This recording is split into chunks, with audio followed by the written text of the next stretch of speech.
I think the question is very straightforward actually. So இப்போ ஹார்ட்டை பொறுத்த வரைக்கும் சுகர் ப்ரெஷர் ரெண்டுமே தேர் called silent killers.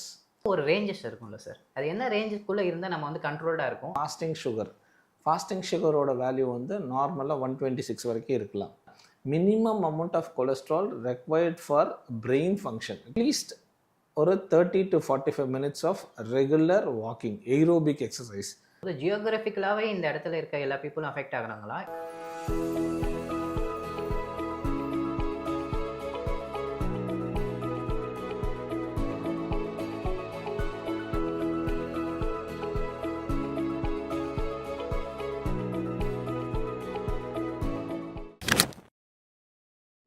Sir good evening. Good evening sir, ஜென்ரலாக இப்போ பீப்புளெலாம் வந்து ஹைப்பர் டென்ஷனை பற்றி தனியாக பேசுகிறாங்க, டயபெட்டிஸ் பற்றி பேசுகிறாங்க. ஆனால் இப்போ நிறைய பேருக்கு வந்து ரெண்டுமே ஒருத்தருக்கே வர ஆரம்பிச்சிருச்சு, ரெண்டு நாளையுமே பாதிக்கப்படுறாங்க. அதை பற்றி நீங்கள் என்ன நினைக்கிறீங்க சார்? ஐ திங்க் இது இருக்கிறதுலே ரொம்ப காமன் ப்ராப்ளம் இது. ஏன்னா நிறைய பேர்கிட்ட பேஷண்ட்ஸ்ட்டு பேசும்போது திஸ் இஸ் தட் நான் வந்து சுகருக்கு மாத்திரை எடுக்கிறேன் சார் ரெகுலராக, ப்ரெஷருக்கு நான் எடுக்கிறது இல்லை, ப்ரெஷர் அதிகமாகும் போது மட்டும்தான் எடுக்கிறேன்ற மாதிரி சொல்லுவாங்க. பட் ஆனால் ரெண்டு பேருக்கு தெரிஞ்சிக்க வேண்டியது என்னென்னா both are very commonly coming together. They are call the deadly டியோன்னுவாங்க. ஸோ இஷ்யூ என்னென்னா ஒருத்தருக்கு சுகர் இருக்குன்னா அவருக்கு ப்ரெஷர், கொலஸ்ட்ரால், தைராய்டு இதெல்லாம் ஆன் த வே வரதுக்கான வாய்ப்புகள் ரொம்ப அதிகம். ஸோ இதில் என்ன ஒன்றா இப்போ ஒரு சுகர் இருக்குன்னா நார்மலாகவே சுகர் வந்து நம்ம ரத்த குழாயோட உள்ள இன்னர் லேயர் இருக்கும், இட்ஸ் கால்டு எண்டோத்திலியம் சொல்லுவாங்க. நார்மலாகவே இந்த சுகர் படிய என்ன ஒன்றா அந்த எண்டோத்திலியம் டேமேஜ் ஆகிட்டே இருக்கும். ஓகே. ஓவர் விச் இப்போ ப்ரெஷர் வருதுன்னு வச்சுக்கோங்களேன், அந்த ஒரு எண்டோத்திலியில் வந்து சுகர் எப்படி மேன்மையாக நம்ம கிளியர் பண்ணுதோ ப்ரெஷர் வந்து அது அப்படியே அங்கங்கே பிக்கிற மாதிரி ஆயிரும். ஸோ த உள்ளே இருக்க inner layer is already damage by sugar. This is further aggravated by pressure. So once when you have a diabetes நீ கட்டாயமாக ப்ரெஷர் இருக்கா இல்லையான்றதை செக் பண்ணிக்கிறது நல்லது. ஈவன் தோ நார்மலாக இருந்தாலுமே the pressure control in a diabetic is almost 130/80. So நார்மலாக ஒருத்தருக்கு 120/80, 140/90 வரைக்கும் சொல்லுவாங்க. பட் சுகர் இருக்க பேஷண்ட்டுக்கு 130/80 தான் நார்மல்னு எடுத்துக்கணும். அதுக்கு மேலே இருந்ததுன்னா we have to take pressure related medicines. இது ரெண்டையும் நீங்கள் கட்டாயமாக எடுக்கிறதுனால யூஆர் கிவிங் டபுள் சப்போர்ட். ஒன்று. செகண்ட், ஒன்ஸ் இந்த மாதிரி சுகர் ப்ரெஷர் தாக்க ஆரம்பிச்சிருச்சுன்னா ஸ்ட்ரெயிட் ஃபார்வர்டாக நம்ம ஆர்கனோட ப்ரொடெக்ஷனை வந்து அது தடுத்துரும். ஸோ ஆர்கனோட ஆட்டோ ரெகுலேஷன் நடக்கவே நடக்காது. ஸோ ஒரு ஆர்கனுக்கும் தேவை ஆட்டோ ரெகுலேஷன், அதாவது தேவை ரிசர்வ் கெப்பாசிட்டி, அதை தான் ஃபஸ்ட்டு பாதிக்குது. ஸோ அதை பாதிச்சதுன்னா the entire organ is exposed out. So அதனால காம்ப்ளிகேஷன்ஸ் எல்லாம் ரொம்ப அதிகமாக வரும். ஸோ அதனால் இந்த மாதிரி மிஸ் பண்ணவே கூடாது. ஸோ ரெண்டுமே deadly duo, we have to continue treatment that has to be continued lifelong. Okay sir. Sir, இப்போது நீங்கள் சொன்ன மாதிரி சுகர் வந்துட்டாலே நீங்கள் வந்து ஹைப்பர் டென்ஷன் வரதுக்கு சான்சஸ் அதிகமாக இருக்குது, ஸோ அதை செக் பண்ணுங்கன்னு சொல்கிறீங்க. இப்போ சுகர் மஸ்ட்டு வர்றதை எப்படி அவங்க தெரிஞ்சுக்குவாங்க? ஏன்னா இப்போது யங்கர் ஜென்ரேஷனுக்கே நிறைய பேருக்கு வர ஆரம்பிக்குது. அது மாதிரி தான் இப்போ நிறைய பேர் கேள்விப்படுறோம். முன்னாடியெல்லாம் வந்து இது ரொம்ப ஏஜுக்கு அப்புறம் தான் சுகர் வரும், இல்லை ஒரு லிமிட்க்கு அப்புறம் வரும்னு இருக்குது. இப்போ இது காமன் ஆயிடுச்சு, டயபெட்டிக்ன்றது காமன் ஆயிடுச்சு. ஸோ ஒரு பேசிக்கான செக்அப் மூலியமாக, ரெகுலர் செக்அப் மூலியமாக அதை தெரிஞ்சுக்கலாமா? கட்டாயமாக, டெஃபினட்டாக. இப்போ என்னென்னா ஐ திங்க் நீங்கள் இந்த டயபெட்டிஸ் பற்றி கேட்குறதுனால I just mean to say, இப்போது November 14th இப்போ தான் போச்சு. Actually it's call the world diabetes டேன்னு சொன்னாங்க. ஓகே. ஸோ வேர்ல்ட் டயபெட்டிஸ் டேன்னா இந்த இயரோட தீம் வந்து டயபெட்டிஸ் அண்ட் வெல் பீயிங் ஆக்சுவலாக. ஸோ டயபெட்டிஸ் இருக்கிறவங்கள எவ்வளோ நல்லா நம்ம அவங்கள பேணி காக்கலாம் ஒன்று. ரெண்டாவது, அவங்கள எவ்வளோ ஏர்லியராக நம்ம டயக்னோஸ் பண்ணலான்றது ஒன்று. ஸோ யாருக்கு டயபெட்டிஸ் வருது? India is now being a diabetic கேபிட்டல்னு சொல்கிறாங்க. By 2030 it is going to become a diabetic capital. அதாவது almost 30 to 40% of Indians are going to become a diabetic by 2030 actually. So இப்போ diabetic ஸ்க்ரீனிங்னு நிறைய இருக்குது. So பேசிக்காக ஒரு fasting sugar பார்த்துட்டு post planet sugar பார்க்கலாம், இல்லை ஒரு HbA1c last 3 months average sugar பார்க்கலாம். இப்போ ஃபேமிலி ஹிஸ்ட்ரி இருக்குது, இப்போ அப்பா அம்மாவுக்கு இருக்குது அப்படின்னா பசங்களுக்கு வரதுக்கான வாய்ப்புகள் ரொம்ப அதிகம், ஆல்மோஸ்ட் 50%.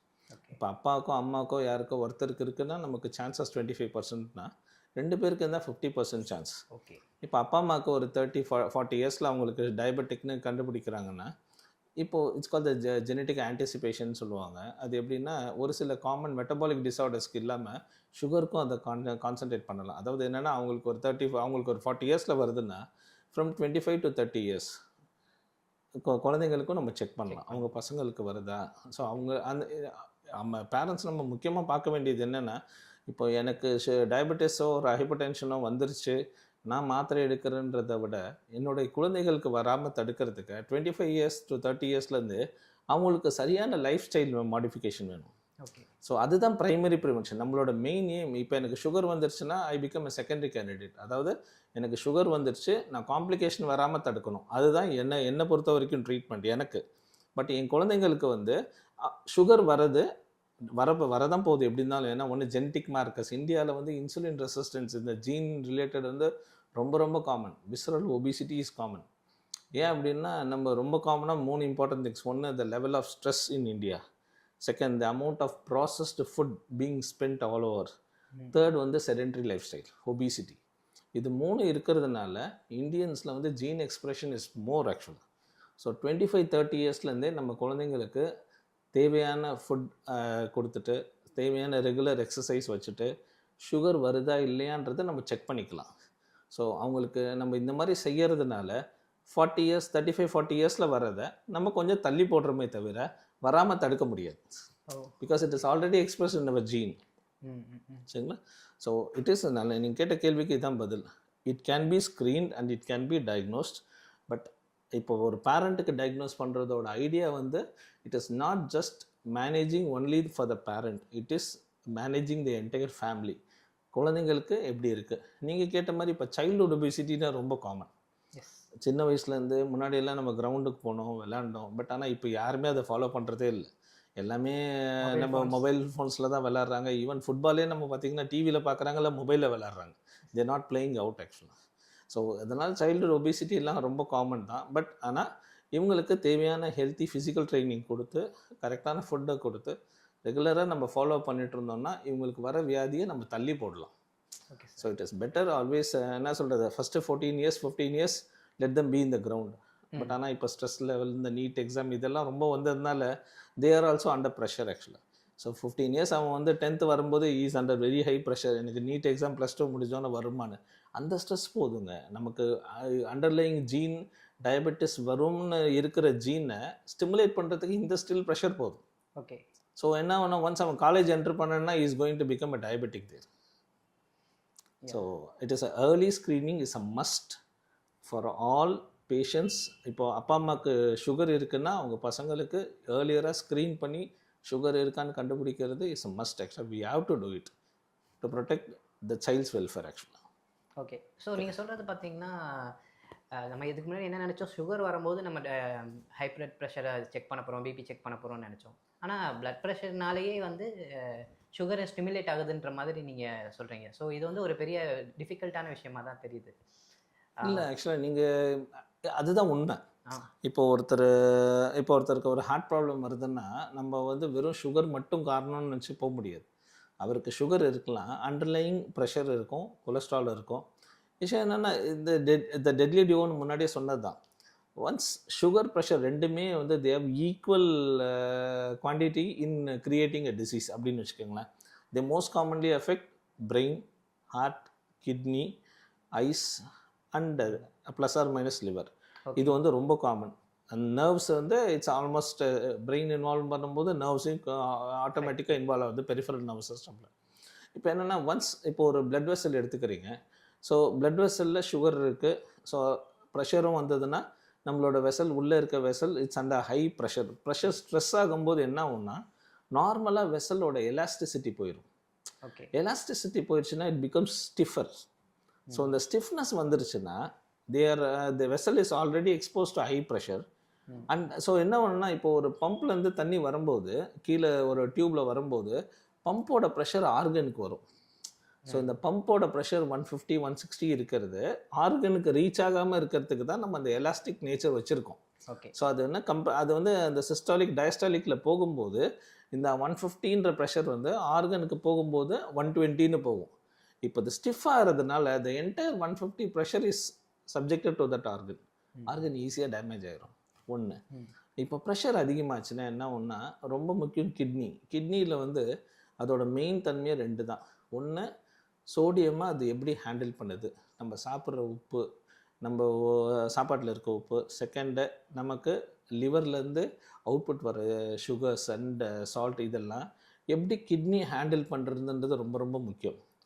இந்த handling of sodium by the kidney இது மெயினாக அஃபெக்ட் பண்ணுறது சுகர் தான். ஓகே. ஸோ டயபெட்டிஸ் வந்துருச்சுன்னா இந்த சால்ட் ஹேண்ட்லிங் பை த கிட்னியை வந்து ரிவர்ஸ் பண்ணுது. ஸோ அதனால் ஹேண்டில் பண்ண முடியாததுனால நமக்கு சால்ட் லெவல் அதிகமாக அதிகமாக pressure is going to rice. Okay. Pressure அதிகமாக அதிகமாக நம்ம உடம்புல இருக்க முக்கியமான ப்ரோட்டீன் வந்து ஆல்புமின். அது வந்து நார்மலாக கிட்னியில் ஃபில்டரே ஆகக்கூடாது. பிகாஸ் நம்ம உடம்புக்கு அது தேவை. இப்போது உங்களுக்கு ப்ரெஷர் அதிகமாகுது, உள்ள எண்டோத்தீலியல் டேமேஜ் ஆகுது. அப்போ என்ன பண்ணுது கிட்னியில் இருக்க ஃபில்டர் ப்ராசஸ் ஒர்க் ஆக குறையுது. அதோட ஃபில்ட்ரேஷன் ஃபங்க்ஷன் குறைய குறைய ஆல்புமின் ஸ்லோவாக வெளியில் போயிடும். ஸோ யூரின் ஆல்புமினில் எக்ஸ்கிரீட் ஆச்சு அப்படின்னா ஆல்ரெடி இந்த சுகர்னால மற்ற ஆர்கனில் டேமேஜ் வந்துருச்சுன்னு அர்த்தம். ஓகே. ஸோ இப்போ நான் வெறும் சுகர் மட்டும்தான் சார் இதுதான் இருக்குது. வந்து ஃபர்ஸ்ட் சைன் எடுத்துக்கலாமா sir? Sister albumin urea is the first sign. அதனால தான் நீங்கள் பேசிக்காக நீங்கள் செக் பண்ண போனீங்கன்னா எப்போ பிளட் டெஸ்ட் எடுத்தாலும் யூரின் டெஸ்ட் பார்ப்பாங்க. ஓகே. யூரினில் ஆல்புமின் 1+ இல்லாட்டி ட்ரேஸ் அப்படின்னு இருந்ததுன்னா உங்கள் கிட்னியஸ் ஆல்ரெடி பீன் டேமேஜ்னு அர்த்தம். ஓகே. ஸோ ஆல்புமின் எக்ஸ்க்ரீட் ஆக ஆரம்பிச்சிச்சுன்னா large molecular weight albumin is getting excreted அப்படின்னா உங்கள் கிட்னியோட filtration function is already been என்ன சொல்கிறது ஹேம்பர்ட் அப்படின்றத நம்ம எடுத்துக்கணும். So that is the early sign which அதுக்கான மருந்துகள் நம்ம அப்பயே ஸ்டார்ட் பண்ணணும். ஏசி இன்ஹிபிட்டர்ஸ், ஏஆர்பிஸ் நிறையா இருக்குது. ஸோ தீஸ் ட்ரக்ஸ் அப்போ தான் உங்களுக்கு ப்ரெஷரும் ஷோட்டப் ஆகும். ஸோ இது வந்து நம்ம வந்து சுகர்னால ப்ரெஷரை எப்படி வருதுன்னு சொல்கிறோம். ப்ரெஷர் அதிகமாக அதிகமாக என்ன ஆகும்னா நமக்கு இன்சுலின் ரெசிஸ்டன்ஸ் அதிகமாகும், விசரல் ஒபிசிட்டி அதிகமாகும். செகண்ட் அடுத்தது வந்து ஆட்டோமேட்டிக்காக சுகர் லெவல் அதிகமாகும்.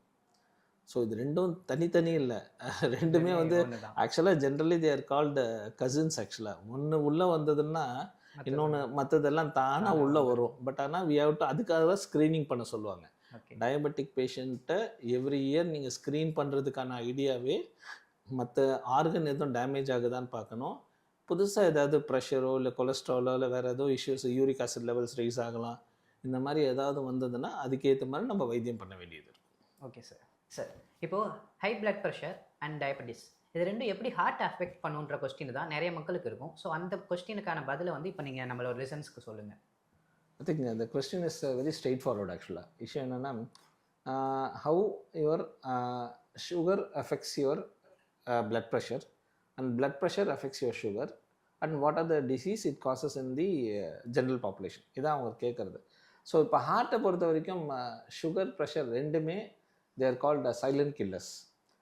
இஷ்யூ என்னென்னா pressure is call the first silent killer, sugar is call the second silent killer. இப்படி தான் நம்ம சொல்லணும். ஏன் அப்படின்னா இப்போது காமன் பீப்புளில் நீங்கள் ஒரு 100 பேருக்கு நீங்கள் ப்ரெஷர் செக் பண்ணிங்கன்னா 160-70 பேருக்கு ப்ரெஷர் இருக்கும்.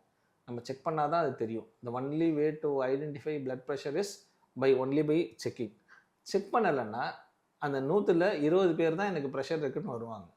பட் சுகர் அந்த மாதிரி கிடையாது. ஒன்ஸ் ஹை சுகரோ இல்லை லோ சுகரோ இருந்தது சுகரோட சிம்டம்ஸ் வர ஆரம்பிச்சிடும். சிம்டம்ஸ் என்ன அப்படின்னா ஒன்று பாலியூரியா, அடிக்கடி யூரின் போகிறது, பாலிடிப்சியா, பசி அடிக்கடி எடுக்கிறது, அதுவும் இந்த யூரின் அதிகமாக போகிறது நைட் டைமில் அதிகமாக போகும்.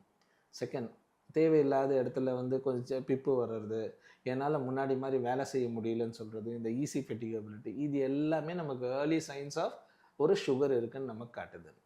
இப்போ ப்ரெஷருக்கு வருவோமே. ப்ரெஷருக்கு வந்து நம்ம ஐடியலாக நம்ம சொல்கிறது வந்து 140/90 தான் maximum targeted heart rate. But normal value வந்து 120/80. ஸோ 120 to 140 அவங்க ஏன் அந்த அலவன்ஸ் கொடுத்துருக்காங்கன்னா it is for physiological pressures. அப்படின்னா நீங்கள் நார்மலாக ஒரு திடீர்னு ஒரு 3 மாடி ஏறலாம், ஒரு ஃபிசியலாஜிக்கலாக ஒரு கேம் விளையாடும் போது உங்களோட ப்ரெஷர் 120 140 வரைக்கும் மேக்ஸிமம் போகலாம். 145க்கு மேலே 140க்கு மேலே போகக்கூடாது. அதுதான் அவங்க அந்த இந்த ஒரு ஃபிசியலாஜிக்கல் ரேஞ்ச் கொடுத்துருக்கிறது. சரி, இப்போ அந்த சுகரும் ப்ரெஷரும் எப்படி ஹார்ட்டை பாதிக்குது அப்படின்றதுன்னா ரொம்ப ரொம்ப முக்கியம். ரெண்டுமே அஃபெக்ட் பண்ணுறது அதோட ரத்த குழாயை தான், blood vessels of the heart. ஒரு பேஷண்ட்டுக்கு ஒரு சுகர் இருக்கிறதோ ப்ரெஷர் ஹை ப்ரெஷர் வரும்போது என்ன ஆகும்னா ஹார்ட்டோட ரத்த குழாய் உள்ள பிரிவு மாதிரி ஏற்படும், சின்ன சின்ன வெடிப்பு மாதிரி ஏற்படும். இது ரொம்ப காமனாக நம்ம பார்க்குறது பிரெயினுக்கு போகிற ஃப்ளோ தான். ஸோ அதனால தான் ஹை ப்ரெஷர் அதிகமாக இருக்கும்போது first system to get affected is your brain. பக்கவாதம் மாதிரி வரும். ஸோ பக்கவாதம் ஒன்று ரத்த குழாய் அடைப்பு இருக்கலாம், இல்லாட்டி ரத்த குழாயில் வெடிப்பு வரலாம். பட் அந்த அதர் சைடு சுகர் என்ன பண்ணும்னா it causes what is called silent cardiac arrest or silent MI. அதாவது சுகர் ஃபஸ்ட்டு பாதிக்கிறது நரம்புகளை தான். ஸோ வலின்ற தன்மையை எடுத்துகிட்டு போகிற நரம்புகளை தான் சுகர் பாதிக்குது. ஸோ அப்போ என்ன ஆகும்னா, இப்போ ஒரு நெஞ்சு வலி வருதுன்னா அவங்களுக்கு அந்த நெஞ்சு வலி, நெஞ்சு எரிச்சல் இதெல்லாம் ஒரு வலியோட வெளிப்பாடு தான். இப்போ அந்த நரம்புகளை பாதிக்கும்போது நமக்கு அந்த வலியே வெளியில் தெரியாது ஆக்சுவலாக. ஸோ அதனால் அவங்க வரும்போது நமக்கு எப்படி வருவாங்கன்னா, சார் நல்லா தான் இருந்தேன், முன்னாடி மாதிரி என்னால் வேலை செய்ய முடியல சார், இப்போ திடீர்னு வேலை செஞ்சுட்டு இருந்தால் ஒரு குப்புன்னு வேர்க்குது, அப்பப்போ மயக்கம் வருது, மெனிய டைம் சடன் அரெஸ்ட்டுன்னு தான் வருவாங்க. ஸோ இது எல்லாமே சைலண்ட் எம்ஐயோட வெளிப்பாடுகள். ஸோ ஒரு ப்ரெஷரோ even pressures can also have silent heart attacks. இதுதான் நம்ம தெரிஞ்சுக்க வேண்டியது. ஸோ ஒரு சுகர் ப்ரெஷர் இருக்குன்னா நம்மளோட மெயின் எய்ம் இன் ஒரு 3 months ஒன்ஸ் இல்லை 6 months ஒன்ஸ் நம்ம போய் இவாலுவேட் பண்ணும்போது kindly see to that cardiac event எதாவது இருக்கா, கிட்னியில் யூரியா கிரியாட்டின் செக் பண்ணிக்கோங்க, கண்ணு செக் பண்ணிக்கோங்க, மற்றது லிவர் என்சைம்ஸ் பார்த்துக்கோங்க. இதுக்கு அடுத்தது என்னென்னா, இப்போ ஒரு நெஞ்சு வலியோ நெஞ்சு வலின்னா நமக்கு ஹார்ட்டில் மட்டும் வலி வரணும்னு அவசியம் இல்லை. நம்ம சொல்கிற நம்ம நெஞ்சுன்றதை சுற்றி பார்த்திங்கன்னா மேலே தோல் இருக்குது, அதுக்கு கீழே தசைகள் இருக்குது, அதுக்கு கீழே போன்ஸ் இருக்குது, 2 சைட்லேயும் லங்ஸ் இருக்குது, நமக்கு ரைட் சைடில் லிவர் இருக்குது, லெஃப்ட் சைடில் ஸ்டமக் இருக்குது, அதுக்கு கீழே பேன்க்ரியாஸ் இருக்குது. எங்கேருந்து வலி வந்தாலும் நமக்கு மார்பு வலி மாதிரி தான் தெரியும். ஸோ இம்பார்ட்டன்ட் திங் என்னென்னா, இந்த மாதிரி வலி வருது, பட் ஆனால் இது எனக்கு நெஞ்சு வலியான்னு தெரியலன்னா அந்த ரிஸ்க்கு நீங்கள் எடுக்கவே எடுக்காதீங்க. நேராக போயிட்டு ஒரு இசிஜி எடுங்க, ஒரு பிளட் ப்ரெஷர் பாருங்கள், ஒரு சுகர் பாருங்கள். இசிஜியில் பெரிய சேஞ்சஸ் இல்லை அப்படின்னா ஒரு எக்கோ டெஸ்ட் எடுப்பாங்க, ஒரு பிளட் டெஸ்ட் ட்ரோபோனின் எடுப்பாங்க. இது 3 நார்மலாக இருந்ததுன்னா நீங்கள் மற்ற எல்லா தொந்தரவுக்கும் நீங்கள் அமைதியாக பொறுமையாக ஒரு வாரம் இல்லை 2 வாரத்தில் தான் உங்களுக்கு வைத்தியமே தேவைப்படும். பட் ஹார்ட் அட்டாக்கை நீங்கள் மிஸ் பண்ணிங்கன்னா it is going to kill you the next moment, because both diabetes and hypertension are silent killers. இப்போ நல்லா இருக்கோம் சார், கேஷுவாலிட்டியில் நல்லா நடந்து வந்தார் சார், இப்போ உயிரோடு இல்லை சார், அதுதான் silent MI. So it is as deadly as almost a person is no more within few minutes. Yes sir, kindly don't ignore this. Yes, நீங்கள் சொன்ன இப்போ லாஸ்ட் பாயிண்ட்டு ரீசெண்டாக கூட ஒரு நியூஸில் பார்த்தேன். ஒரு ஃபுட்பால் மேட்ச்சில் அந்த கோச்சு இந்த ஃப்ராக்ஷன் ஆஃப் செகண்டில் மயங்கி விழுந்து இறந்துட்டார். ஸோ அந்த இமீடியட் அரெஸ்ட்னால. ஆக்சுவலாக அது டயபெட்டிஸ்னு சொல்ல முடியாது. இது எப்படின்னா, நமக்கு ஹார்ட் அட்டாக்ல கார்டியாக் அரெஸ்ட்னு இருக்குது, ஹார்ட் ஃபெயிலியர்னு இருக்குது. இது அரெஸ்ட்னா ஒரு ரூமில் எலக்ட்ரிசிட்டி போகிற மாதிரி. அது எப்போ போகும்னு தெரியாது, டக்குன்னு நமக்கு ஒரு ஷார்ட் சர்க்யூட் ஆச்சுன்னா நின்றுடும். ஸோ அது நமக்கு டைமே கொடுக்காது நமக்கு அடுத்த ரிவைவலுக்கு. பட் இந்த எம்ஐயோ ஹார்ட் ஃபெயிலியரோ it gives time for us. எனக்கு வலி வர மாதிரி இருக்குது, கைக்கு பரவுது, வேர்க்குது, இதெல்லாம் சிம்டம்ஸ். ஸோ இதெல்லாம் இருந்து நீ போய் பார்க்கலனா தான் தப்பு. ஸோ இந்த டைம் நமக்கு கார்டியாக் அரெஸ்ட்டில் கொடுக்காது. ஓகே, இந்த ஹை ஃப்ரீக்வன்சி கேம்ஸ், ஒரு மேரத்தான் ரன்னர், ஒரு ஃபுட்பால் ஹை இன்டென்ஸ் கேம்ஸ், இந்த மாதிரி கேம்ஸில் சடனாக வர்றது இஸ் மோஸ்ட் காமன்லி அரித்மிக் டெத்ஸ்ன்னு சொல்லுவாங்க. It's called cardiac arrest. Fine, இது ரொம்ப யூஸ்ஃபுல்லாக இருந்துச்சு சார். எஸ் சார், இப்போது நம்மளோட ஹை பிளட் ப்ரெஷர், டயபெட்டிக், இந்த மாதிரி நிறைய விஷயம் இருக்குது. இது ஒவ்வொன்றுக்கும் ஒரு ரேஞ்சஸ் இருக்கும்ல சார், அது என்ன ரேஞ்சுக்குள்ளே இருந்தால் நம்ம கண்ட்ரோல்டாக இருக்கும், அது எப்போ அதை நம்ம அதுக்கு இமீடியட் ஆக்ஷன் எடுக்கணுன்றதை பற்றி நம்ம லிசனர்ஸ்க்கு சொல்லுங்கள் சார். Okay fine. ஸோ முக்கியமாக தெரிஞ்சுக்க வேண்டிய ஒரு சில இன்வெஸ்டிகேஷன்ஸ், அதோட ரேஞ்சஸ் நீங்கள் தெரிஞ்சுக்கிறது ரொம்ப ரொம்ப நல்லது. இப்போ ஒரு டயபெட்டிக் நம்ம செக் பண்ணுறோம் அப்படின்னா, ஒரு ஃபாஸ்டிங் சுகரோட வேல்யூ நார்மலாக 126 வரைக்கும் இருக்கலாம். 110க்கு மேலே போனாலே இட் இஸ் கால்ட் இம்பேர்ட் ஃபாஸ்டிங்னு சொல்லுவாங்க. அதே மாதிரி போஸ்ட் பேண்டல் பிளட் சுகர், அதாவது மாத்திரை சாப்பிட்டதுக்கப்புறமா 1.5 மணி நேரத்துக்கு அப்புறம் எடுக்கிற டெஸ்ட், அந்த 1.5 மணி நேரத்துக்கு அப்புறம் எடுக்கிற டெஸ்ட் நமக்கு 140 வரைக்கும் இருக்கலாம், அதுக்கு மேலே போகக்கூடாது. ஒன்று. அடுத்தது HbA1c, last 3 months average sugar பார்க்குறது. இந்த லாஸ்ட் 3 months ஆவரேஜ் சுகர் நமக்கு 6.5க்கு மேலே போச்சுன்னா நமக்கு டயபெட்டிஸ் இருக்குன்றது அது அறிகுறி. அது நம்ம 6.5 to 7 வரைக்கும் இருக்கும்போது நம்ம லைஃப் ஸ்டைல் மாடிஃபிகேஷன்லேயே கண்ட்ரோல் பண்ண பார்க்கலாம். But once when it is more than 7 we have to add on drugs. ரெண்டாவது. மூணாவது, கொலஸ்ட்ரால் வேல்யூஸ், இதுதான் ரொம்ப ரொம்ப முக்கியம். நம்ம ஒரு LDL cholesterol, HDL cholesterol and நான் HDLன்றப்போ இது 3 லெவல் தெரிஞ்சால் நமக்கு போதும்.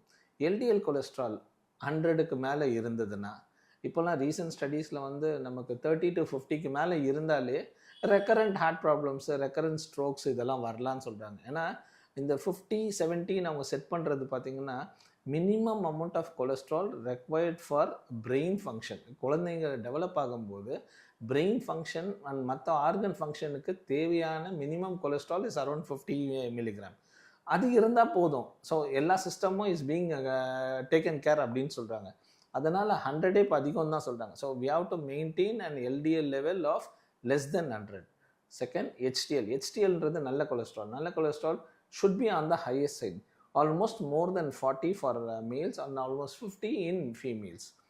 இன்னொன்று வந்து நான் ஹெச்டிஎல் கொலஸ்ட்ரால், அதாவது இந்த ஹெச்டிஎல் இல்லாத மற்ற கொலஸ்ட்ரால் எல்லாம் சேர்த்து 150க்கு மேலே இருக்கக்கூடாது. It should be less than 150. So இந்த 3 இம்பார்ட்டன்ட் வேல்யூஸ் நம்ம மறக்காமல் எப்போதுமே ஞாபகம் வச்சுக்கணும். Sugar value, pressure value and cholesterol value. Yes sir. இப்போ இந்த வேல்யூஸ் பற்றி நீங்கள் சொல்லியிருக்கீங்கல்ல, இந்த வேல்யூஸை எப்படி நம்ம ஒரு பீரியடிக்கலாக எடுத்துக்கலாமா, இல்லை இத்தனை மந்த்துக்கு ஒரு தடவை நீங்கள் செக் பண்ணால் நல்லாயிருக்கும், இல்லை எந்த ஏஜ்லேருந்து எடுக்கலான்னு ஏதாவது ஐடியாஸ் இருக்குது? ஃபைன். தட் ஆல் அது எப்படின்னா அது நம்மளோட ரிஸ்க் ஃபேக்டர்ஸ் எப்படி இருக்குன்றதை பொறுத்த. ரிஸ்க் ஃபேக்டர்ஸ்னால் நமக்கு நோய் வருவதற்கான சாத்தியக்கூறுகள் இருக்கா இல்லையான்றதை பொறுத்து தான். இப்போ ஒரு இது வந்து ரெண்டாக பிரிக்கிறாங்க ஆக்சுவலாக. ஒன்று வந்து இட் இஸ் ட்ரீட்டபிள், இன்னொன்று வந்து நான் ட்ரீட்டபிள். இப்போ ட்ரீட்டபிள் காசஸ், அதாவது it is not reversible. So not reversible causes எல்லாமே நம்ம ட்ரீட் பண்ணி தான் ஆகணும். இப்போ அந்த மாதிரி கேசஸ் என்னென்ன அப்படின்னா ஸ்மோக்கிங், ஆல்கஹால், ஒரு ஃபேமிலி ஹிஸ்ட்ரி ஆஃப் ஒரு டயபெட்டிஸ் இல்லை ஹைப்பர் டென்ஷன், இல்லை முன்னாடியே சின்ன வயசுலேயே ஒரு ஹார்ட் ப்ராப்ளம் ஏதாவது வந்திருக்கு. இந்த 4மே ரொம்ப முக்கியம். வந்து இது 4 இருந்ததுன்னா we have to go for early screening and we have to go for early treatment. இப்போ நான் மாடிஃபையபிள், மாடிஃபை பண்ண முடியாதது. இப்போ நம்ம மேல்ஸ் அண்ட் ஃபீமேல்ஸ் கம்பேர் பண்ணால் males are at a higher risk. But ஃபீமேல்ஸ்க்கும் இதே ரிஸ்க் வந்து ஈக்குவல் ஆகும். எப்போன்னா அவங்க அந்த மெனோபாஸ் அட்டைன் பண்ணதுக்கப்புறமா the risk is almost equal to males. ஒன்று. ரெண்டாவது ரேஸ்.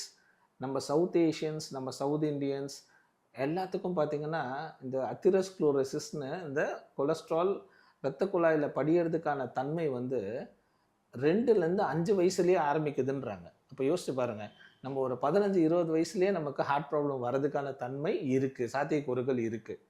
பட் ஆனால் அது ஒருத்தருக்கு அவங்களோட ஆக்டிவிட்டி பொறுத்தது, அவங்களோட ரிஸ்க் ஃபேக்டரை பொறுத்து அது வெளிப்படுது, அவ்வளோதான். ஸோ ரொம்ப முக்கியம் வந்து males, south Indians are south Asians. And 3வது வந்து ஜெனட்டிக் மேக்கப். ஜெனட்டிக்காக உங்களுக்கு இப்போ அப்பா அம்மாவுக்கு ஹார்ட் ப்ராப்ளம் இருக்குது, அப்பாவோட சொந்தக்காரங்களுக்கு ஹார்ட் ப்ராப்ளம் இருக்குன்னா பசங்களுக்கு வரதுக்கான வாய்ப்புகள் இருக்குது, ரொம்ப அதிகம். இப்போ கொலஸ்ட்ரால்லாம் ஜெனட்டிக் மேக்கப் ரொம்ப ரொம்ப இம்பார்ட்டன்ட். ஹோமோசைகஸ் ஹைப்பர் கொலஸ்ட்ராலிமியான்னு ஒரு என்டிட்டி இருக்குது. அது ஆல்மோஸ்ட் 2 to 5 இயர்ஸில் கொலஸ்ட்ரால் வரும், படியும், ஹார்ட் அட்டாக் வரும், டெத்தே ஆயிடுவாங்க. ஸோ இஷ்யூஸ் என்னென்னா இந்த மாதிரி நமக்கு நம்ம ஃபேமிலி மெம்பர்ஸ்க்கு இருக்குது அப்படின்னா குழந்தைங்களுக்கும் ஸ்க்ரீன் பண்ணுறது நல்லது. சார், இப்போ நீங்கள் சொன்ன லாஸ்ட் பாயிண்ட்லேருந்து எனக்கு என்ன டவுட்னா, சவுத் இண்டியன்ஸ், சவுத் ஏஷியன்ஸ்னு சொல்லும்போது ஜியோகிராஃபிக்கலாகவே இந்த இடத்துல இருக்க எல்லா பீப்புளும் அஃபெக்ட் ஆகுறாங்களா, இல்லை இங்கே இருக்க எங்கள் முன்னாடி இருக்க ஜென்ரேஷனில் அஃபெக்ட் ஆனனால ஜெனட்டிக்காக அதிகமாக அஃபெக்ட் ஆகுறாங்களா? இல்லை, இதை வந்து அந்த மாதிரி பேசுகிறதுக்கு இல்லை. இப்போது என்னென்னா we are trying to implement foreign culture. ஒன்று, the use of more processed can foods. நம்ம socio economic lifestyle is getting change. இப்போ இந்த சேஞ்ச் வந்து it is too aggressive to say now. இப்போ நமக்கு நம்ம தாத்தா பாட்டியெல்லாம் 80 வயசு வரைக்கும் ஹார்ட் அட்டாக் இல்லாமல் இருந்தவங்க தான். பட் ஆனாலும் இப்போ வந்து பார்த்திங்கன்னா 40-45 ரொம்ப காமன். இப்போ 45 இயர்ஸ்லலாம் என் ஃப்ரெண்ட்ஸ் யாரும் ஹார்ட் அட்டாக் இல்லைன்னா வி ஃபீல் ஐயோ பரவாயில்ல நாங்கள் தப்பிச்சோம் அப்படின்ற மாதிரி இருக்குது. ஓகே. ஸோ இஷ்யூ இதுதான். So the trying to change over இருக்குல்ல, that has to happen slowly and that should take across major slower trend. But இப்போ அக்ரெசிவாக அப்ரப்டாக சேஞ்ச் ஆகிறதா. இந்த rural to urban life style மாறும்போது the disease also changes there. அவங்களோட ஃப்ரீக்வன்சியும் change ஆகுது. So the occurrence of disease occurs at a much higher age, at a higher frequency and at a younger age. இந்த south Asians பற்றி சொன்னல, south ஏஷியன்ஸும் western பாப்புலேஷனையும் compare பண்ணும்போது they have found out that the process of atherosclerosis occurs at a very young age, very faster அந்த ப்ரொக்னோசிஸும் bad. அதாவது they go for early mortality okay. when compared to westerners with the same age related population. So மாறணுன்றது மாற்றம் ஒன்றே மாறாதது தான். So we need to change, but we have to adapt, accustom, and then only we can change. We can't aggressively change and get into newer problems actually. So நீங்கள் சொல்கிறத பார்க்கும்போது international லெவலில் அவங்களோட வே ஆஃப் ட்ரெஸ் கோடு மற்றதெல்லாம் நம்ம adapt பண்ணிக்கிறதுல கூட பெரிய பிரச்சனை இல்லை. அவங்களோட ஃபுட் கல்ச்சரை நம்ம எடுத்துகிட்டு வரும்போது நம்ம பாடி இங்கே இருக்க டெம்பரேச்சர் இங்கே இருக்க கல்ச்சருக்கு ஒத்து வராமல் இந்த மாதிரியான டயபெட்டிக் ப்ராப்ளம் ஈஸியான லோயர் ஏஜ்லேயே வந்துடுதுன்றது தான் உங்களோட டாக் இருக்குது. ஃபுட் ஹேபிட்ஸ் எல்லாம் ரொம்ப ரொம்ப முக்கியம். ஏன் அப்படின்னா ஃபார் எங்கிட்ட வந்து நிறைய கேட்பாங்க, சார் ஆலிவ் ஆயில் எடுக்கலாமா அப்படின்னு. நல்லதா? இப்போ நம்ம நார்மலாக எடுக்கிற ஜிஞ்சரி ஆயில் இல்லை பாம் ஆயில் மாதிரி எடுத்துக்கலாமான்னு கேட்பாங்க. Olive oil is not made for our temperate climate. நம்ம கண்ட்ரிக்கு ஏற்ற ஆயில் அது கிடையாது. It is for Mediterranean. எங்கள் கூல் பிரதேசத்தில் யூஸ் பண்ண வேண்டிய ஆயில் அது. Because it will not get refrigerated at very low temperature. So அதை எடுத்துகிட்டு வந்து இங்கே வச்சிங்கன்னா அது 40 டிகிரியில் என்ன ஆகும் யோசிச்சு பாருங்கள். தானாக அது வந்து உறைஞ்சிரும் ஆக்சுவலாக. ஸோ த இஷ்யூ வந்து நீங்கள் அடாப்ட் பண்ணும்போது அங்கே இருக்கிறது இங்கே வந்து, ஸோ நம்ம ஃபாரின் கல்ச்சர் அடாப்ட் பண்ணுறோம், ஃபாரின் ஃபுட்ஸ் அடாப்ட் பண்ணுறோன்றதை விட்டுட்டு whether that food has any calorific value, what is. எத்தனை பேர் இப்போ கடையில் போய் நம்ம ஒரு டின் ஃபுட் வாங்கினாலே பின்னாடி இருக்க இன்க்ரீடியன்ஸை பார்க்குறோம்? யாருக்குமே இல்லை. பட் ஆனால் இப்போ அது ஸ்கூல்லேருந்து சொல்லித்தராங்க. That is a good thing happening in school now. So அந்த மாதிரி இருக்கிறது, நம்ம எடுக்கிற ஃபுட்டு கரெக்டாக இருக்கணும், கேலரிஃபிக்காக இருக்கணும். இம்பார்ட்டன்ட் வந்து ஃபுட்டு கொஞ்சம் அதிகமாக எடுத்தாலும் you burn out, you exercise. அதுதான் ரொம்ப ரொம்ப முக்கியம். நம்ம உட்காந்துருக்கோம், சாப்பிட்றோம், பட் பர்ன் அவுட்டே பண்ணலன்னா என்ன ஆகுறது? We are becoming obese. Yes sir. நீங்கள் சொன்ன லாஸ்ட் பாயிண்டில் ஸ்கூல் லைஃப்பை பற்றி சொல்கிறீங்க. ஸ்கூல் லைஃப்பில் வந்து ஃபார் எக்ஸாம்பிளுக்கு ஒரு பிடி பீரியட் இருந்ததுன்னா அந்த பிடி பீரியடுக்கு அனுப்பாமல் மேக்ஸ் டீச்சருக்கு எடுத்துக்கோங்கன்ற பாயிண்டில் தான் ஃபஸ்ட்டு இந்த விஷயமே ஆரம்பிக்குது. ஸோ அந்த கல்ச்சர் அப்படியே பழகி பழகி நீங்கள் வந்து அகாடமிக் மட்டும் ஸ்ட்ராங்காக இருங்க, ஃபிசிக்கலாக வந்து நீங்கள் ஸ்ட்ராங்காக இருக்க வேண்டிய அவசியம் இல்லை, ஏன்னா மார்க்ஸ் போதும்னு ஒரு கல்ச்சர் வந்து அது இப்போ வந்து இவ்வளோ பெரிய பிரச்சனை ஆயிருக்குன்ற மாதிரி தான் நடக்குது. இல்லை இது வந்து ரொம்ப காமன் ஆக்சுவலாக. ஈவன் இன் அவர் கவர்மெண்ட் ஸ்கூல்ஸில் கூட எத்தனை ஸ்கூலில் வி ஹேவ் ஒரு பிகர் கிரவுண்டு. யோசிச்சு பாருங்கள். இப்போ ப்ரைவேட் ஸ்கூல்ஸ் எல்லா கார்னர்ஸ்லேயும் வந்தது. It doesn't have a ground. கிரவுண்டுக்கு பஸ்ஸை வச்சு வேறு இடத்துக்கு கூட்டிகிட்டு போகிறாங்க விளையாடுறதுக்கு.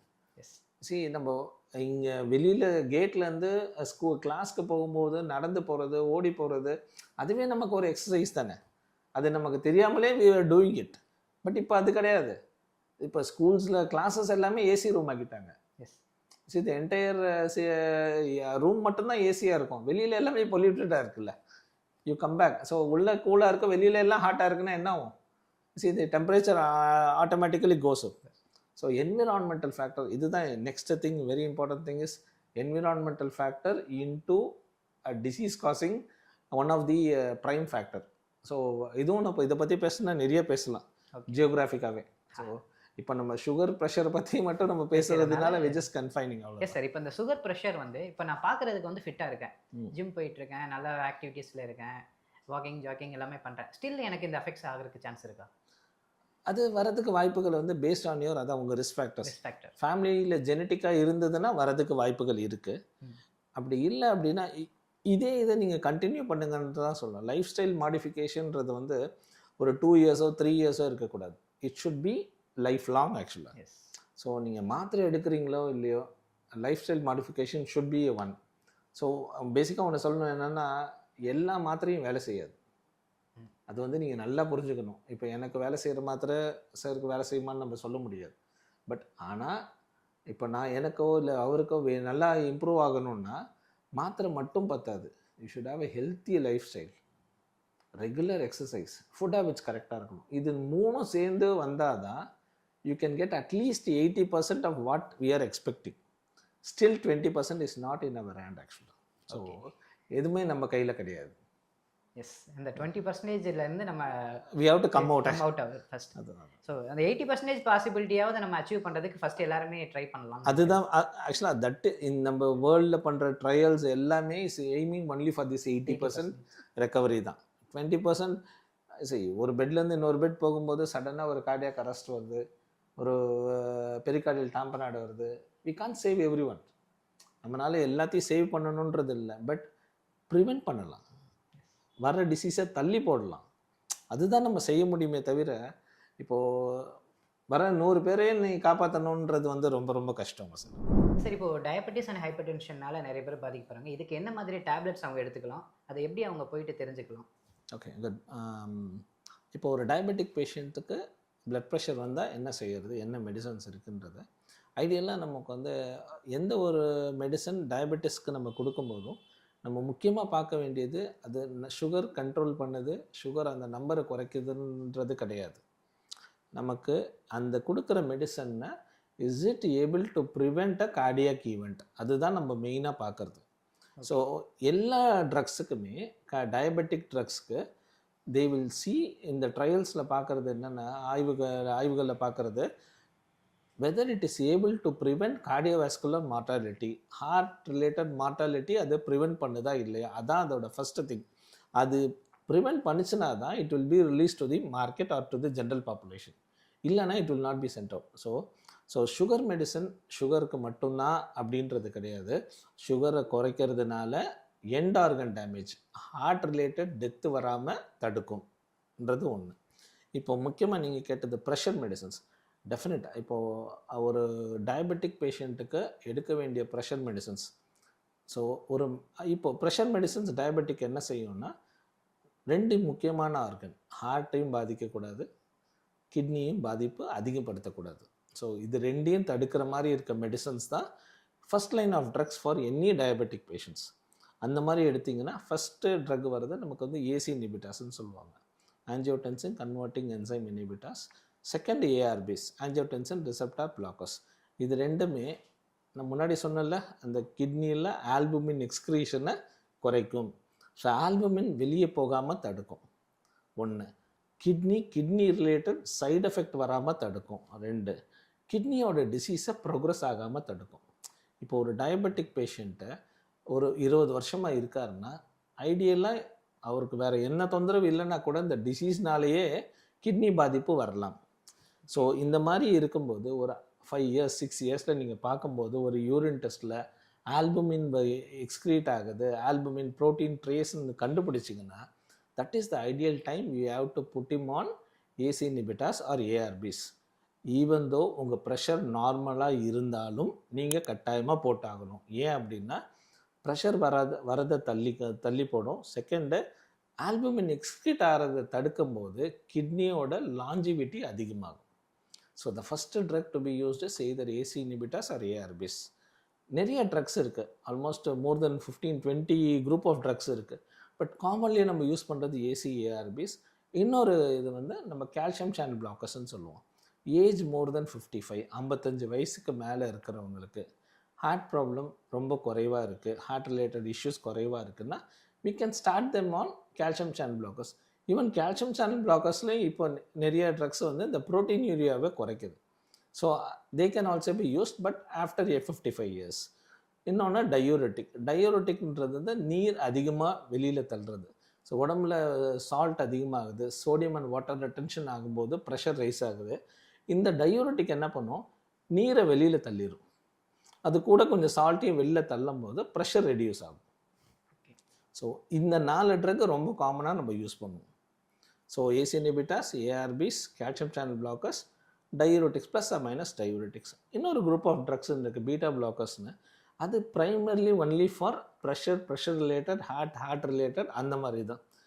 அது ஒரு சில ரீசன்ட் ட்ரக்ஸில் மினிமல் சுகர் கண்ட்ரோலிங் எஃபெக்ட் இருக்குது. பட் ஆனால் மேஜராக நீங்கள் பார்க்கும்போது அதுக்கும் சுகர் கண்ட்ரோலுக்கும் பெரிய ஒரு கனெக்ஷன் கிடையாது. ஸோ அதனால் பீட்டா பிளாக்கரை வந்து கொஞ்சம் ஐசோலேட் பண்ணி வைக்கலாம் வித் ரெஸ்பெக்ட் டு டயபெட்டிஸ் நீங்கள் எடுக்கும்போது. ஸோ டயபெட்டிக் ஹைப்பர் டென்ஷன்னா we give ACE inhibitors, ARBs, calcium channel blockers, diuretics, அப்புறமா தான் பீட்டா பிளாக்கர்ஸ் வரும். ஸோ இதுதான் காமன் ட்ரக்ஸ் ஆக்சுவலி. சார், இப்போ நம்ம வந்து டயபெட்டிக் பற்றியும் ஹைப்பர் டென்ஷன் பற்றியும் நிறைய விஷயங்கள் நம்ம டிஸ்கஸ் பண்ணோம். ஃபார் எக்ஸாம்பிள் என் டு என் நம்ம நிறைய விஷயங்கள் பார்த்துருக்கோம். பர்டிகுலராக சொல்லணுன்னா அதோட ரேஞ்சஸ் பற்றி பார்த்துருக்கோம், அதோட சிம்டம்ஸ் பற்றி பார்த்துருக்கோம், லைஃப் ஸ்டைல் என்ன மாதிரி சேஞ்சஸ் பண்ணலான்ற பற்றி நிறைய டிஸ்கஸ் பண்ணோம்.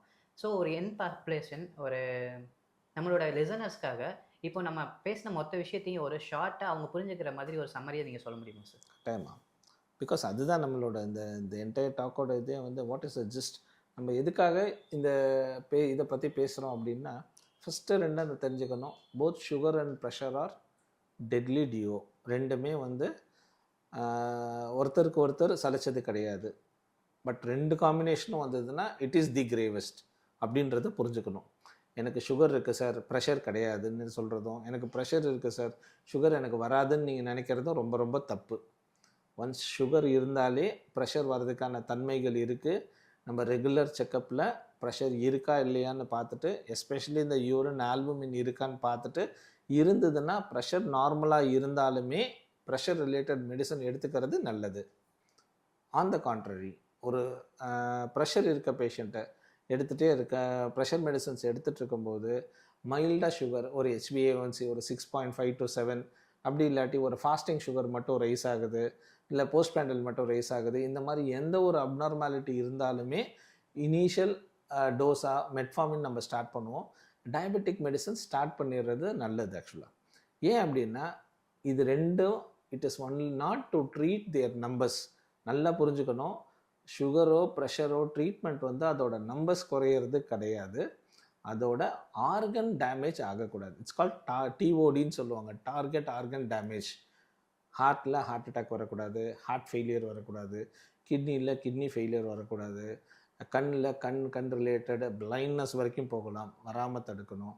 இப்போ அடுத்தது நரம்பு சம்மந்தப்பட்ட பிரச்சனைன்னு பார்த்திங்கன்னா ஸ்ட்ரோக் வரக்கூடாது, பெரிஃபரல் நர்வஸ் சிஸ்டம் நரம்பு இப்போ கை கால் எரிச்சல் மதப்பு அந்த மாதிரி வந்து நமக்கு சென்சரி டெஃபிசிட்ஸ் வரக்கூடாது. இதுதான் நம்மளோட மெயின் எய்மாக இருக்கணுமே தவிர, சார் நேற்று எனக்கு 365 இருந்தது, நான் இன்றைக்கி எனக்கு 250 வந்துருச்சு, எனக்கு நல்லா இருக்குன்னு நினைக்கிறது ரொம்ப ரொம்ப ரொம்ப தப்பு. அடுத்தது, எவ்வளவுதான் நம்ம சுகர் ப்ரெஷருக்கு மாத்திரைகள் கொடுத்தாலும் லைஃப் ஸ்டைல் மாடிஃபிகேஷன் ஒன்று இருக்குது, அதுதான் பற்றி பேசணும். ரொம்ப முக்கியம் என்னென்னா லைஃப் ஸ்டைல், நம்மளோட normal life style in the sense நம்மளோட ஃபிசிக்கல் ஆக்டிவிட்டி ப்ளஸ் நம்ம டயட், இது ரெண்டையும் நம்ம சரியாக வச்சுக்கணும். ஃபிசிக்கல் ஆக்டிவிட்டி என்ன சொல்ல வருதுன்னா, அட்லீஸ்ட் ஒரு 30 to 45 minutes of regular walking, aerobic exercise, ஏதோ ஒரு exercise at least 3 to 5 days a week பண்ணுறது நல்லது. இட் ஷுட் ஸ்வெட் ஆன், நல்லா ஸ்வெட் ஆகணும். இது என்ன பண்ணணும்னா இன்சுலினை நல்லா இன்க்ரீஸ் பண்ணணும், அட் த சேம் டைம் ப்ரெஷரையும் குறைக்கும். ஸோ ரெண்டுத்துக்குமே ரொம்ப யூஸ்ஃபுல்லாக இருக்கும். அடுத்தது ரெகுலர் குட் ஸ்லீப். நீங்கள் நல்லா தூங்கினீங்கனாவே லிவர் நல்லா வேலை செய்யும், கணையம் நல்லா, பேன்க்ரியாஸ் நல்லா வேலை செய்யும். ஸோ உங்களுக்கு சுகர் குறையும், at the same time kidney filtration நல்லா இருந்ததுன்னா உங்களுக்கு ப்ரெஷரும் குறையும். Third, avoid all unnecessary foods, processed foods, can foods, salt containing foods, இதெல்லாம் அவாய்ட் பண்ணுறது நல்லது. இப்போ இன்டர்மீடியன்ட் ஃபாஸ்டிங் நிறையா இருக்குது, 10 hours ஃபாஸ்டிங், 14 hours ஃபாஸ்டிங், இதெல்லாம் you meet your trainer or your guide, ஒரு ஃபிசிஷியன் பாருங்கள், உங்கள் உடம்புக்கு என்ன வேணுமோ அது சூட்டபுளாக இருந்தால் யூ ஃபாலோ இட். அடுத்தது ரொம்ப ரொம்ப ரொம்ப முக்கியம் வந்து your regular sleep, sorry cut பண்ணிக்கலாமா? So okay fine. இன்னொன்று வந்து ரெகுலர் மெடிக்கேஷன். ஸோ இது எல்லாம் சேர்த்து இது கூட you have to take regular medicines. Medicine has to be taken life long, miss பண்ணவே கூடாது. டாக்டர் நான் வந்து ஊருக்கு போனேன், ஒரு ஃபங்க்ஷன் போனேன், என்னால் வந்து மாத்திரை எடுத்துகிட்டு போகல அப்படின்றது கிடையாது. ரொம்ப ரொம்ப முக்கியம், பர்ஸில் காசு இருக்கோ இல்லையோ இந்த மாத்திரையும் எடுத்து வச்சுட்டு நீங்கள் போயிடணும். ஏன்னா அந்த இடத்துல கிடைக்குதுன்றது கிடையாது, கிடைக்காதுன்றது நமக்கு தெரியாது. ஸோ மெடிசனை ஸ்கிப் பண்ணாமல் ரெகுலராக நீங்கள் ஃபாலோ பண்ணிங்கன்னா, ஆக்சுவலாக நம்ம இந்த டயபெட்டிஸ் ஹைப்பர் டென்ஷன்லாம் வந்தோன்னே எவ்ரிபடி இஸ் என்ன சொல்கிறது, உங்களை வந்து பயம்படுத்துறதுன்னு கிடையாது. யூசி ஒருத்தருக்கு ஒரு 40-45 இயர்ஸில் ஒரு டயபெட்டிஸ் ஹைப்பர் டென்ஷன் வருதுன்னு வச்சுக்கோங்களேன், அதுக்கப்புறம் யுவர் லைஃப் பிகம்ஸ் டிசிப்ளின்ட். ஆக்சுவலாக இப்போ நீங்கள் டிசிப்ளின் இல்லாமல் இருந்தீங்கன்னா you will not be there more than 60 years. But ஆனால் ஒரு 45 இயர்ஸில் ஒரு சுகர் இருக்குது, ப்ரெஷர் இருக்குது, அதுக்கேற்ற மாதிரி நான் ஃபுட்டு சாப்பிடுவேன், அதுக்கேற்ற மாதிரி நான் என்னோடய கேம்ஸ் வச்சுக்குவேன், அதுக்கேற்ற மாதிரி என்னோடய ஃபிசிக்கல் ஆக்டிவிட்டி வச்சுக்குவேன், மாத்திரை எடுத்துக்குவேன்னு நீங்கள் சொல்லும்போது உங்களோட லைஃபே டிசிப்ளின்ட் ஆகுது. That helps you to leave for next 30 years. So first 40 years நமக்காக வாழ்கிறது, அடுத்த 40 years நம்ம நல்லா இருக்கணும்னா நம்ம ஆர்கன்ஸ் எல்லாம் என்ன சொல்லுதோ அதை ஃபாலோ பண்ணி வாழ்கிறது தான் நல்லது. என்னால் 4 மாடி ஏற முடியாது, மூச்சு வாங்குதுன்னா ஏறாது. It is very simple. நீ அதுக்கு ஸ்ட்ரெயின் கொடுத்தனா it will always have an opposite effect. அதுக்காக நீங்கள் விட்டுறக்கூடாது. நீங்கள் என்ன பண்ணணும்னா யூ ஸ்டார்ட் ரெகுலர் எக்ஸசைஸ். ரெகுலராக கொஞ்சம் நடந்து பாருங்கள். முதல் 2 மாடி ஏறுங்க ஒரு வாரம், அடுத்த 2 மாடி ஏறுங்க அடுத்த 2 வாரம், 4வது வாரம் உங்களால் 4 மாடி ஈஸியாக ஏற முடியும். This is called physical deconditioning. நீங்கள் உங்களுக்கு சம்மந்தமே இல்லாத ஒரு செயல் செய்யும்போது தான் இந்த தொந்தரவெல்லாம் வருது. You make it a practice, it will be friendly free. So better இந்த டயபெட்டிஸ் ஹைப்பர் டென்ஷனுக்கு என்னோட முக்கியமான திங் வந்து adapt life, leave a easy life. It will be very very useful for you. இது வந்து அகெயின்ஸ்டே கிடையாது. டயபெட்டிஸ் ஹைப்பர் டென்ஷன்றது வந்து ஒரு நோயின்றது இல்லை, ஒரு விரோதி மாதிரி பார்க்க வேணாம். Be friendly with it. It will always help you to have a good, better and safety life. Thank you. Thank you so much sir. Thank you. இன்றைக்கி நம்மளோட ஷோவில் வந்து நம்மளோட லிசனர்ஸ்க்கு வந்து ஹைப்பர் டென்ஷன் பற்றியும் பிளட் ப்ரெஷர் அண்டு டயபெட்டிஸ் பற்றியும் ரொம்ப டீட்டெயிலாக எண்ட் டு எண்ட் தெரிஞ்சிருக்கும்னு நினைக்கிறேன். Thank you so much once again sir. Thank you so much. Thank you. To all our listeners, if your loved one lived with diabetes, make blood pressure as a part of conversation daily. Ask, check, record, act. Because with awareness, double triple doesn't have double the damage. We will be back in the next episode, Heart to Heart. Tackling cholesterol confession, sorting facts from the facts. Until then, stay sharp, stay steady, stay kind to your heart. Thank you.